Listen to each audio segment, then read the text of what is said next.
திரு ஸ்டாலின் இதுக்கு மேல நீங்க அரசியல் ஒதுங்கிருங்க. அரண்மனை நாயே அடக்குடா உன் வாயே என்கின்ற வசனம் தான் எங்களுக்கு நினைவுக்கு வருகிறது என்பதை நான் நிர்மல்குமார் அவர்களுக்கு சுட்டிக்காட்ட கடமைப்பட்டிருக்கிறேன். என் மனசுல உள்ள பாரமே குறைஞ்சிருச்சு.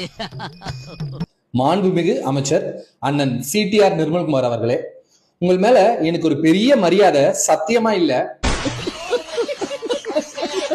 ஏன்னா மதத்தை வைத்து அரசியல் செய்யும் RSS பின்புலன் உள்ள ஒரு ஆள் நீங்க. உங்க மேல மரியாதை இருக்குன்னு நான் சொன்னா தந்தை பெரியாரே என்ன மன்னிக்க மாட்டாரு. அந்த தாடி கிழவன் தடியால என்ன அடி பின்னிடுவாரு. ஏண்டா இதுக்காக அவனுக்கு சமூக நீதி சொல்லி கொடுத்தேன், இதற்காக அவனுக்கு பெண்ணுரிமை சொல்லி கொடுத்தேன்னு சொல்லி அடிப்பாரு. அதனால உங்க மேல எனக்கு பெரிய மரியாதை எல்லாம் இல்ல. எங்கள் தலைவரை பற்றியோ எங்கள் இளம் தலைவரை பற்றியோ பேசுவதற்கு துளி கூட தகுதி இல்லாத ஒரு ஆள் நீங்க. திருவள்ளுவருக்கே காவி சாயம் பூசினவரு, கட்சி தாவலில் PhD வாங்கினவரு. நீங்களாம் எங்க தலைவர்களை பத்தி பேசுறதுக்கு அருகதையே இல்லாத ஒரு ஆளு. உங்களுக்கு ட்ரெண்ட் ஆகணும்னா இன்ஸ்டாகிராம்ல பலர் பல வேலை செஞ்சு ட்ரெண்ட் ஆகுறாங்க. அந்த மாதிரி ஏதாவது ஒரு வேலை செஞ்சு நீங்களும் ட்ரெண்ட் ஆயிக்குங்க. ரைட்டா? நன்றி.